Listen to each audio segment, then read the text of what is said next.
اعوذ باللہ السمیع العلیم من الشیطان الرجیم بسم اللہ الرحمن الرحیم قد افلح المؤمنون الذین هم فی صلاتهم خاشعون۔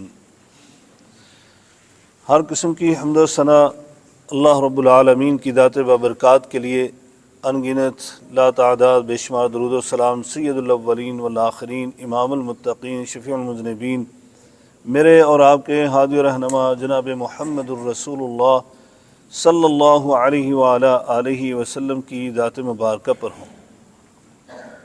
دوستو اور بھائیو، ہم میں سے ہر ایک کے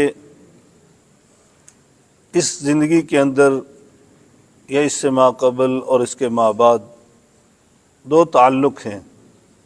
کوئی انسان ان دو تعلقوں سے ماورا نہیں ہے، یعنی مستثنا نہیں ہے۔ وہ دو تعلق، ایک تعلق ہے مستقل اور ایک تعلق ہے عارضی۔ اب کوئی بھی عقل مند ذی شعور انسان جو ہے، یہ ادھر کر لینا، کوئی بھی ذی شعور انسان، عقل مند یہ اٹھا، ذی شعور اور عقل مند صاحب بصیرت آدمی جو ہے، وہ اپنے مستقل تعلق کو ترجیح دے گا عارضی تعلق پر۔ کوئی آپ کو ایسا عقل مند آدمی نہیں ملے گا جو اپنے عارضی تعلق کو مستقل تعلق پر ترجیح دے۔ عارضی تعلق جو ہے وہ اس کے اندر یہ دنیا کے جتنے بھی انسان سے رشتے جڑے ہوئے ہیں، سب کے ساتھ عارضی تعلق ہے۔ اس میں انسان کے ماں باپ بھی ہیں، بہن بھائی بھی ہیں، بیوی بچے بھی ہیں، اور عزیز و اقارب، دوست و احباب، معاشرے کے جتنے بھی لوگ ہیں، سب کے سب یہ عارضی تعلق ہے۔ ان سے ہماری زندگی سے پہلے ان کے ساتھ کوئی تعلق نہیں تھا، اور یہ تعلق آغاز زندگی کے ساتھ شروع ہوتا ہے اور موت کے ساتھ ختم ہو جاتا ہے۔ لیکن اس کے برعکس مستقل تعلق جو ہے وہ ہے مخلوق کا خالق کے ساتھ۔ وہ ہمیشہ سے تعلق ہے اور ہمیشہ رہے گا۔ عالم ارواح میں بھی تھا، اور پھر اس دنیا میں آئے تو تب بھی ہیں، جب اس دنیا سے جائیں گے تو تب بھی رہے گا، اور پھر حشر کے بعد جو بھی ہماری زندگی ہے، اللہ تعالیٰ سے ہم دعا کرتے ہیں کہ کامیابی کی زندگی ہو اور اللہ کی جنت کی زندگی ہو، اس میں بھی ہمارا تعلق رہے گا۔ لہذا ہمیں ہمیشہ اس مستقل تعلق کو ترجیح دینی چاہیے۔ زندگی میں کبھی یہ دو تعلق متعارض آ جائیں، متضاد، ایک دوسرے سے متصادم آ جائیں، تو ہمیں عارضی تعلق کو قربان کرنا چاہیے، نہ کہ مستقل تعلق کو۔ آج انسان کی ناکامی کا سب سے بڑا سبب یہ ہے کہ آج ہم نے عارضی تعلق کو ترجیح دی ہوئی ہے، کہ ہمارے ماں باپ کا مسئلہ آ گیا، ہمارے بیوی بچوں کا مسئلہ آ گیا، ہمارے بہن بھائیوں کا مسئلہ آ گیا، ہماری برادری کا مسئلہ آ گیا، ہمارے معاشرے کا مسئلہ آ گیا، حتیٰ کہ معاشرے کے کسی فرد کا مسئلہ آ گیا تو ہم اس کے لیے اللہ کے تعلق کو قربان کر دیتے ہیں۔ یہ ہم میں سے ہر بندہ جو اپنے اپنے گریبان میں جا کر دیکھے اور خود فیصلہ کرے، ایسا ہے یا نہیں ہے کہ ہم اللہ کے تعلق کو قربان کر دیتے؟ کوئی بات نہیں ہے، میرا اللہ غفور الرحیم ہے، وہ تو اللہ معاف کر دے گا، اس کا تعلق خراب نہیں میرے ساتھ ہونا چاہیے، اس کا تعلق خراب ہو گیا تو معاملہ خراب ہے۔ یہ ہمارے ذہنوں میں بیٹھ گیا، حالانکہ ایسا نہیں ہونا چاہیے۔ صحابہ اکرام رضوان اللہ علیہ مجمعین کی سیر اٹھا کر دیکھیں، ان کی زندگیوں کو پڑھ کر دیکھیں، انہوں نے ہر تعلق قربان کر دیا تھا اللہ کے لیے۔ اس لیے تو اللہ تبارک تعالیٰ فرماتے ہیں، لا تجد قوما یؤمنون باللہ والیوم الآخر یوادون من حاد اللہ ورسولہ ولو كانوا آباءهم او ابناءهم او اخوانهم او ازواجهم او عشیرتهم۔ فرمایا کہ ایسی قوم، وہ ایسے لوگ تھے کہ جو اللہ کے تعلق کو اور رسول اللہ کے تعلق کو ترجیح دیتے تھے، اگرچہ مقابلتاً ماں باپ کا تعلق کیوں نہ آ جائے، اولاد کا تعلق کیوں نہ آ جائے، بہن بھائیوں کا تعلق کیوں نہ آ جائے، وہ سب کے تعلقات کو قربان کر دیتے تھے۔ اسی لیے وہ لوگ کامیاب اور کامران تھے۔ یہ زندگی بھی گزار کر گئے کامیابی کے ساتھ، اور آخرت کی زندگی کے بارے میں تو قرآن بھی کہتا ہے رضی اللہ عنہم ورضوا عنہ، اور میرے آقا علیہ الصلوۃ والسلام نے نام لے لے کر کہا فلان فی الجنہ، فلان فی الجنہ، فلان فی الجنہ۔ یہ جنت کی بشارتیں دنیا میں بیٹھ کر ان کو دے دیں۔ جو مستقبل کے فیصلے تھے وہ میرے آقا نے دنیا میں ان کے سنا دیے کہ فلاں بھی جنتی ہے، فلاں بھی جنتی ہے، فلاں بھی جنتی ہے۔ اور اللہ تعالیٰ نے قرآن مجید میں ان کے متعلق فیصلے سنا دیے کہ میں ان سے راضی ہو گیا، وہ مجھ سے راضی ہوں۔ اور بلکہ یہ کہا کہ اگر تم بھی اللہ کے ہاں کامیاب ہونا چاہتے ہو اور تم اپنے آپ کو مومن سمجھتے ہو تو فرمایا فَإِنْ آمَنُوا بِمِثْلِ مَا آمَنْتُمْ بِهِ فَقَدْ اهْتَدَوْا، اگر وہ صحابہ کرام کی طرح کے ایمان لائیں گے تو تب ہدایت یافتہ ہیں، تب ایمان والے ہیں، تب ہمارا ایمان قبول ہوگا۔ تو لہٰذا دوستو، ہمیں ہمیشہ اللہ کے ساتھ جو تعلق ہے، جیسے صحابہ کرام نے اس تعلق کو ترجیح دی، ہمیں بھی ترجیح دینی چاہیے، اور ہم قربان ہو جائیں اللہ ارحم الراحمین پر کہ جس مولا کریم نے اس تعلق کو مضبوط کرنے کے لیے مختلف ہمیں اسباب دیے، وسائل دیے، اور نبی کریم صلی اللہ علیہ وسلم کے ذریعے ہمیں بتلا دیا کہ اس اسباب کو تم اختیار کرو گے، اس وسیلے کو اختیار کرو گے، یہ تمہارا اللہ کے ساتھ جو تعلق ہے، یہ مستقل تعلق، یہ مزید مضبوط ہو جائے گا۔ ان میں سے ایک اہم ترین کام وہ ابھی ہے جو ہم نے ادا کیا ہے، کیا ہے؟ نماز۔ نماز اللہ کے ساتھ تعلق کو مضبوط بناتی ہے، اس لیے اس نماز کے بارے میں ہم دعا بھی کرتے ہیں اللہ تعالیٰ ہماری یہ نماز بھی قبول فرمائے، اور آئندہ اگلی جو نماز پڑھنے والے ہیں اللہ وہ بھی، بلکہ ہماری پوری زندگی کی نمازیں قبول فرمائے۔ اس نماز کے لیے اس لیے اتنی اہمیت سے اسلام نے تاکید کی ہے نا کہ کسی اور معاملے کے حوالے سے اتنی تاکید نہیں آئی ہے۔ آپ اس کی تاکید یا اس کی اہمیت کا اندازہ اس بات سے لگا سکتے ہیں کہ جتنے بھی ارکان اسلام ہیں، سب سے پہلی بات جتنے بھی ارکان اسلام ہیں وہ سارے کے سارے جب فرض کیے گئے تو اللہ تعالیٰ نے وحی بھیجی، اور نبی کریم صلی اللہ علیہ وسلم کی زبان نبوت سے یہ ارشاد فرما دیا کہ آپ کے اوپر یعنی رمضان کے روزے فرض ہیں، آپ کو زکوٰۃ دینا فرض ہے اگر صاحب نصاب ہو، آپ اگر صاحب استطاعت ہو تو حج آپ کے اوپر فرض ہے۔ یعنی یہ جتنے بنیادی ارکان تھے اسلام کے سب اس دنیا میں وہی آ گئی۔ لیکن جب نماز کی باری آئی تو اللہ نے کیا کیا؟ اپنے محبوب کو اپنے پاس بلایا، عرش پر بلایا، یعنی 7 آسمانوں کے اوپر بلایا، اور وہاں پر بلا کر کہا تمہاری امت پر ہم نے 5 نمازیں فرض کر دی۔ یہ سب سے منفرد ایک عبادت تھی جس کو اللہ تبارک و تعالیٰ نے زمین پر فرض نہیں کیا۔ پھر نبی کریم صلی اللہ علیہ وسلم نے بھی اسی کی اہمیت کے پیش نظر آپ دیکھیں، روزے ہوں تب بھی، حج ہے تو تب بھی، بلکہ جتنے بھی اعمال ہیں ان میں سب سے پہلے شرط جو رکھی گئی ہے نا، وہ شرط رکھی گئی ایک تو اسلام کی، دوسری ہے بلوغت کی۔ بالغ ہوگا تو یہ چیز فرض ہوگی، بالغ ہوگا تو یہ چیز فرض ہوگی، بالغ ہوگا تو یہ چیز فرض ہوگی۔ لیکن نماز ایک ایسی چیز، ایسا عمل بتلایا، کہا کہ نہیں یہ بلوغت پر فرض نہیں ہے، بلکہ کب فرض ہے پتہ نا آپ سب کو؟ 10 سال۔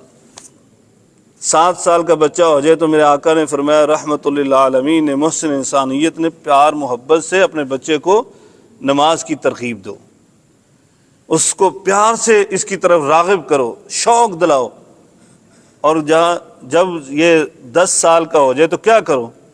نبی کریم صلی اللہ علیہ وسلم نے فرمایا اس کو اب نماز کا حکم دو، اور اگر نہیں پڑھتا تو کیا کرو؟ پٹائی کر دو۔ کون کہہ رہا ہے؟ محسن انسانیت رحمت للعالمین، جنہوں نے اپنے خادم حضرت انس رضی اللہ تعالیٰ عنہ کو 10 سال خدمت کی۔ انہوں نے کتنے سال؟ 10 سال۔ اور حضرت انس کہتے ہیں کہ زندگی کے اندر، یہ 10 سالہ زندگی کے اندر ایک بھی موقع نہیں آیا کہ نبی پاک نے ان کو مارا ہی ہو۔ اتنے رحیم، اتنے شفیق، اتنی شفقت فرمانے والے وہ رسول اللہ کہہ رہے ہیں کہ اپنے بچے کو کیا کرو، مارو اگر 10 سال کا ہو کر وہ نماز نہیں پڑھتا۔ نماز کی اتنی اہمیت ہے، یہ اتنا ہی تعلق بھی مضبوط کرتی ہے اللہ تبارک تعالیٰ کے ساتھ۔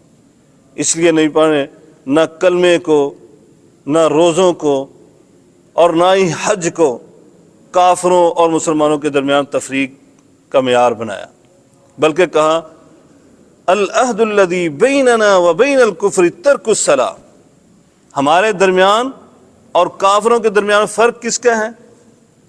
نماز کا ہے۔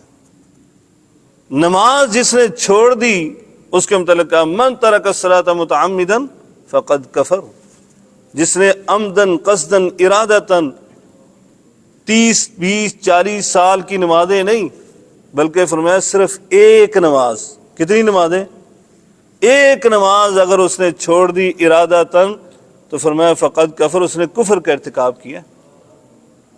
یہاں پر کیا ہے، اپنے آپ کو ہم مسلمان کہتے ہیں، ہم اپنے آپ کو مسلمان کے اوپر والے درجے پر کیا مومن کہتے ہیں، لیکن نمازوں کے بارے میں ہمارا معاملہ کیا ہے؟ بلکہ یہاں تو اللہ تبارک تعالیٰ نے قرآن مجید میں ہمیں یہاں تک بیان کر دیا کہ نمازی ہے، نمازیں پڑھتا ہے، لیکن سستی کر جاتا ہے، تو اس کے متعلق کیا کہا پتہ نا آپ کو؟ 30ویں پارے کی چھوٹی سی سورہ، مختصر سی سورہ، کہا فویل للمصلین، ہلاکت ہے، بربادی ہے، کس کے لیے؟ جو نماز نہیں پڑھتے، ان کے لیے تو ہے ہی ہے بربادی۔ نہیں کہا نمازیوں کے لیے ہلاکت ہے بھائی، یعنی نمازیوں کو جھنجھوڑا گیا کہ یہ نہ ہو کہ آپ نماز بھی پڑھتے ہو اور تمہاری تباہی اور بربادی بھی تمہاری قسمت میں ہو۔ اس لیے متوجہ کیا گیا کہ بھئی ایسا نہ ہو آپ نمازیں بھی ادا کرتے ہو اور ہلاکت بھی آپ کی قسمت میں ہو۔ بتا دیا گیا کہ بھئی ان کاموں سے بچنا تاکہ تم ہلاکت سے بچ جاؤ۔ کون سے؟ الذین هم عن صلاتهم ساہون الذین هم یراؤون۔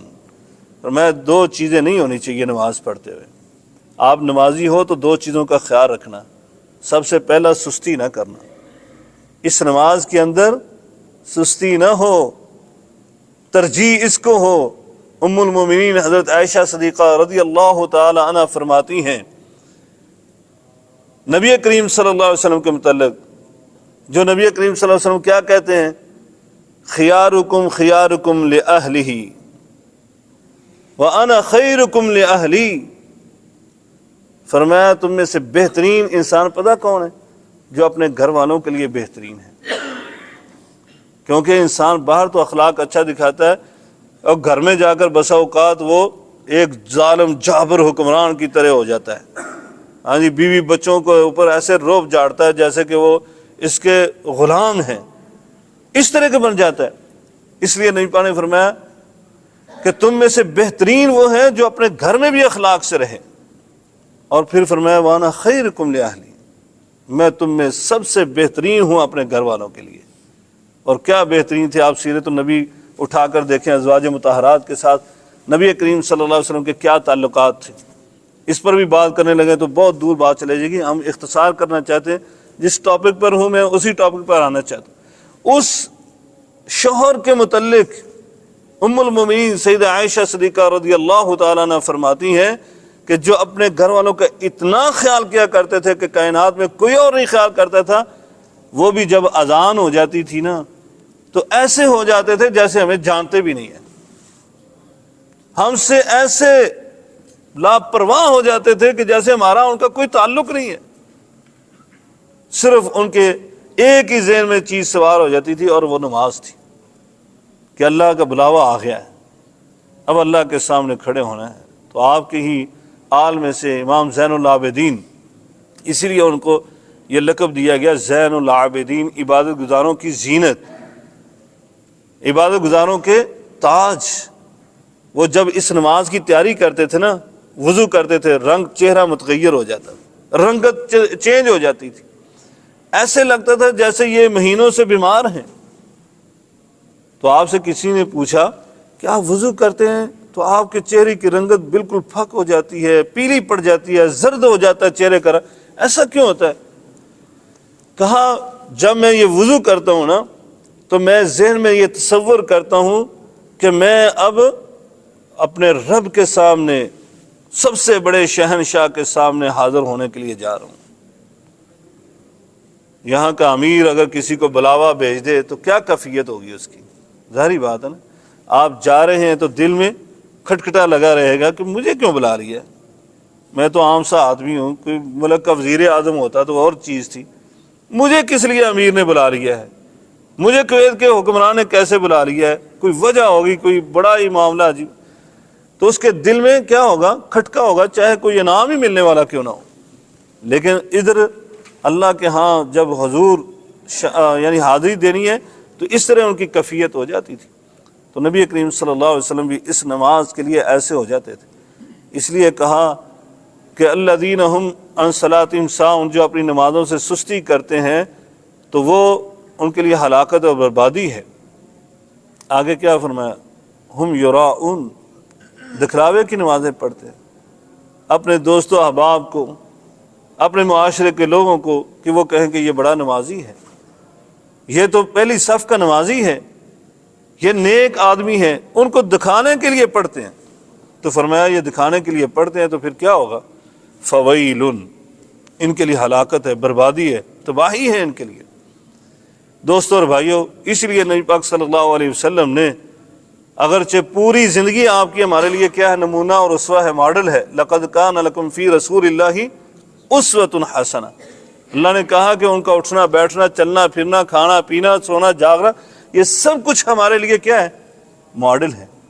ہمیں ویسے ہی کام کرنے چاہیے جیسے نبی پاک صلی اللہ علیہ وسلم نے کیے ہیں، لیکن خصوصی طور پر آقا علیہ الصلوۃ والسلام نے اس کے متعلق کہا، اس عمل کے متعلق، صلو کما رأیتمونی اصلی، نماز ویسے پڑھو جیسے مجھے دیکھتے ہو نماز پڑھتے ہوئے۔ کیوں کہا؟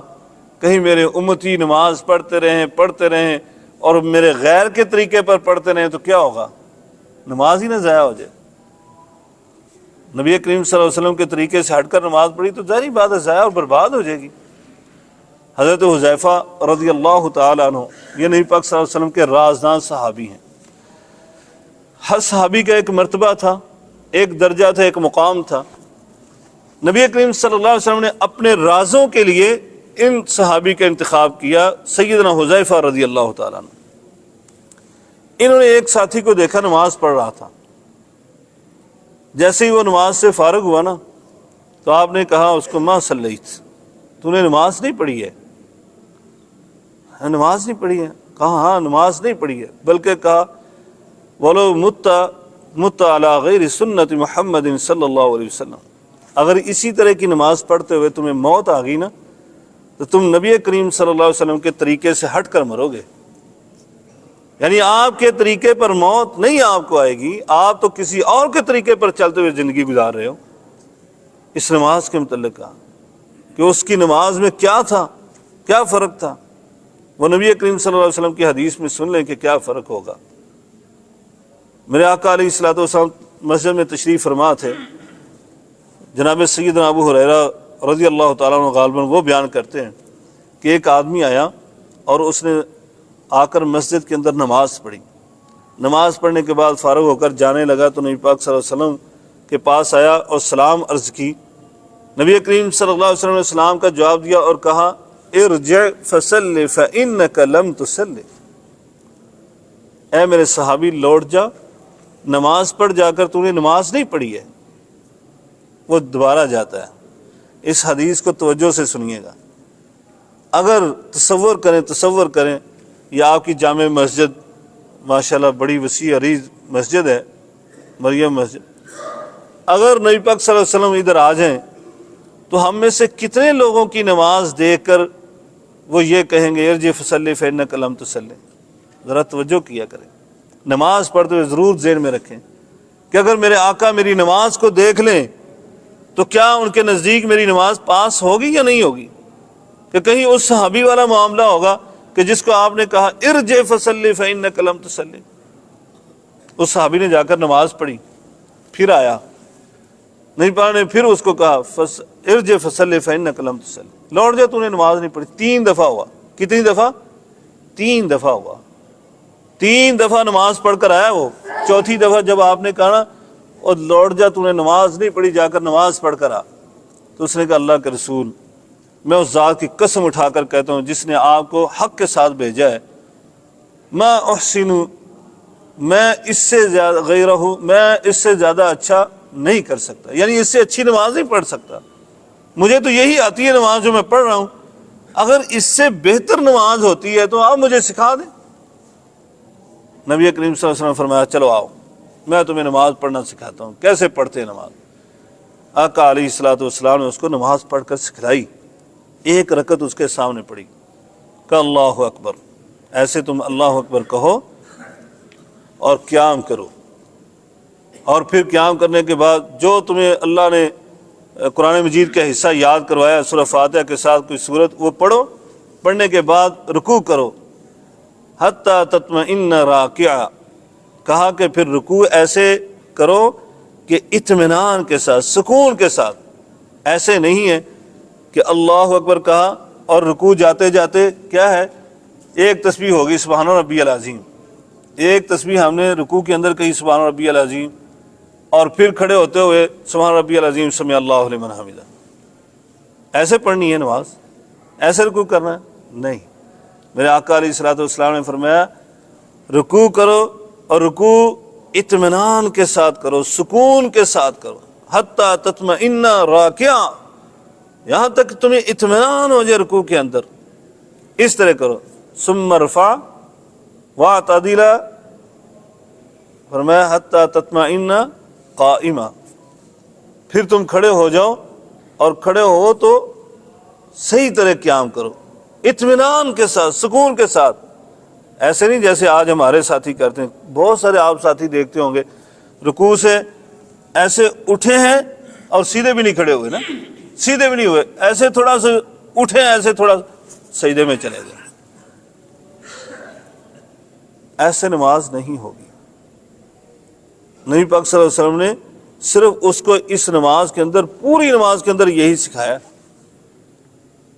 کھڑے ہو جاؤ اور اطمینان سے ساتھ کھڑے ہو جاؤ، پھر کہا سجدے کو جاؤ، اور پھر کیا حتی تطمئن ساجدہ، سجدے کے اندر اطمینان سے، ایسا نہیں ہے سجدہ کیا تو ایسے جیسے ہمارے بعض بھائی تو ایسا سجدہ کرتے ہیں کہ پیشانی نیچے لگائی ہے نا تو جیسے کرنٹ نہیں پڑتا فوراً ایسے اٹھ کے کھڑے۔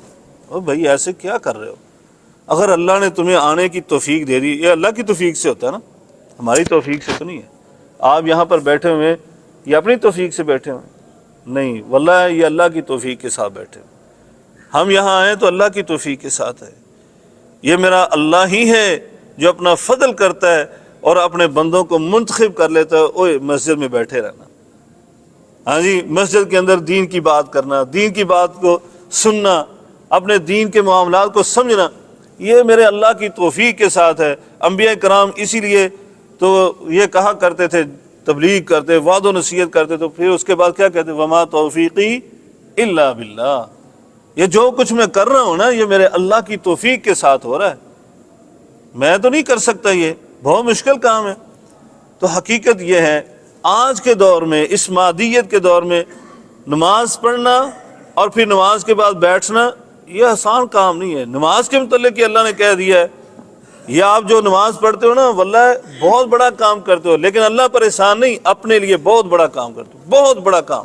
ایک تو اپنے تعلق کو مضبوط کر رہے ہو، دوسرا اللہ نے کہا قرآن مجید میں وَإِنَّهَا لَكَبِيرَةٌ، یہ نماز کوئی چھوٹی سی چیز تھوڑی ہے، یہ بہت بڑی چیز ہے، ہر لحاظ سے، اجر و ثواب کے لحاظ سے بھی بڑی ہے، عمل کے لحاظ سے بھی بڑی ہے، اور مشقت اور تکلیف کے لحاظ سے بھی بڑی ہے۔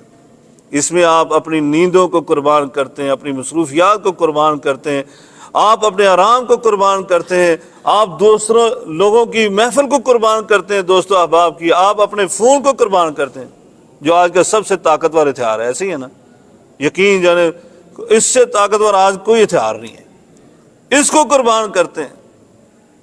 تو اس لیے اللہ نے کہا وَإِنَّهَا لَكَبِيرَةٌ، یہ بہت بڑی چیز ہے، إِلَّا الْخَاشِعِينَ، ہاں جو اللہ سے ڈرنے والے ہیں، جن کے دل میں اللہ کا تقوی ہے نا، یہ ان کے لیے تو بہت آسان ہے، ان کے لیے تو اتنی آسان ہے، بلکہ ان کے لیے تو باعث سکون ہے، اطمینان ہے، ان کو قلبی سکون ملتا ہے نماز پڑھتے ہوئے، کیونکہ نہیں پڑھیں کہ رہنا بالصلاۃ یا بلا، جب بھی پریشان ہوتے ہیں زندگی میں تو کہتے بلال اذان کہہ دو، نماز پڑھتے ہیں سکون حاصل کرنے کے لیے۔ یعنی یہ مومن تو اس میں تسکین ڈھونڈتا ہے، تلاش کرتا ہے، سکون اس کو ملتا ہے۔ اللہ تعالی ہماری نمازوں میں بھی سکون پیدا فرما دے اور ہمارے لیے ویسے تسکین بنا دے۔ تو دوستو اور بھائیو، ایسی نماز نہیں پڑھنی ہے، اگر آگے ہیں مسجد کے اندر تو اطمینان سے پڑھیے، بھرپور توجہ سے پڑھیے، اللہ کے ساتھ لو لگا لیجئے، سب کچھ بلا دیجئے۔ کسی نے کیا پیاری بات لکھی ہے کہ جیسے ہی آپ تکبیر تحریمہ کہتے ہیں اور رفع الیدین کرتے ہیں نا، ایسے ہاتھ اٹھاتے ہیں، تو اس کا مطلب کبھی سمجھا آپ نے؟ یہ توجہ میں رکھا کریں اور ذہن میں رہے، دل میں رہے کہ میں یہ ہاتھ کس لیے اٹھا رہا ہوں، صرف کانوں کو ہاتھ لگانا کندھوں کے برابر یہ میں نے ہاتھ، یعنی آپ یہ ہاتھ اٹھا رہے تو اس کا مقصد ہے ایک، کیا ہے؟ میں نے دنیا و ما فیہا کو پس پش ڈال دیا ہے، میں نے ہاتھ خالی کر دیے ہیں، میری اب کوئی مصروفیت نہیں، میں اللہ کے سامنے، وہ ہینڈز اپ بھی کہتے ہیں نا، ہینڈز اپ کیا کرتے ہیں؟ ہاتھ اٹھے اوپر کر لو، اپنے آپ کو سلنڈر کر دو، تو میں نے اپنے رب کے سامنے اپنے آپ کو سلنڈر کر دیا ہے، اب میرا اور یہ میرے اللہ کا معاملہ ہو گیا، اب اس کے اندر دنیا کی کوئی چیز نہیں آئے گی، کوئی چیز حائل نہیں ہوگی۔ ظاہری طور پر بھی آپ نے کر دیا تو اس دل کو بھی اللہ کی طرف متوجہ کر دے، تب جا کر ہماری نمازیں کیا ہوگی؟ اللہ کے ہاں وہ اہمیت حاصل کریں گی جو ہمارا اللہ کے ساتھ تعلق مضبوط کر دیں گی، اور پھر کامیابی کے زینے چڑھو گے اس دنیا میں بھی اور آخرت میں بھی۔ اس لیے دوستو اور بھائیو، اپنی نماز کے اندر اطمینان اور خشوع و خضوع یہ پیدا کرو۔ آج بندہ مومن یہ سمجھ لے کہ ادھر سے سلام پھیرے تو اس کی نماز ایسی ہو کہ ادھر سے آواز آ جائے، کیا جو میں نے آغاز میں پڑھی ہے سورۃ المومنون کی آیات، کیا کہا؟ قد افلح المؤمنون، یہ مومن کامیاب ہو گیا۔ کیوں؟ الذین هم فی صلاتہم خاشعون، اس نے اپنی نماز کو ایسے ادا کیا ہے جس کے اندر خشیت تھی، للہیت تھی، صرف اس کا اور اس کا رب کا معاملہ تھا، اس میں کوئی خیال نہیں آیا اس کو، اس کا اگر یہ جسم یہاں پر تھا تو اس کا دل و دماغ بھی ادھر ہی تھا، اپنے رب کے ساتھ تعلق جڑا ہوا تھا، تو تب جا کر ہماری نمازیں جو ہیں وہ اللہ کے ہاں قبول ہوں گی اور اللہ سے ہمارا تعلق مضبوط ہوگا۔ اللہ تعالیٰ سے ہماری دعا ہے کہ اللہ تعالیٰ ہم سب کی نمازوں کو ایسے بنا دے، اللہ تعالیٰ ہم سب کو ایسے خشوع و خضوع کے ساتھ عبادت کرنے کی توفیق عنایت فرما دے، اور بقیہ تمام اعمال بھی ایسے ہی کرنے کی توفیق عطا فرمائے جس کے اندر اخلاص بھی ہو، للہیت بھی ہو، خشیت بھی ہو، اور نبی کریم صلی اللہ علیہ وسلم کی اتباع اور پیروی بھی ہو۔ اسی بات پر اکتفا کرتے ہیں، اللہ تعالیٰ ہمیں قرآن و حدیث کا علم عطا فرمائے اور ان کے مطابق زندگی گزارنے کی توفیق عطا فرمائے۔ وآخر دعوانا الحمدللہ رب العالمین۔ السلام علیکم ورحمۃ اللہ وبرکاتہ۔ ناظرین اکرام، اسلامک ٹی وی اس چینل کو ابھی تک جنہوں نے سبسکرائب نہیں کیا ہے، برائے مہربانی اس چینل کو سبسکرائب ضرور کریں، اور ہر دن کی اپڈیٹ کے لیے اس کے ساتھ ہی ایک بیل، ایک گھنٹی کا نشان آئے گا، اسے آپ ضرور پریس کریں اور اسے دبا کر آپ ہمارے ساتھ تعاون فرمائیں۔ جزاک اللہ خیر۔ السلام علیکم ورحمۃ اللہ وبرکاتہ۔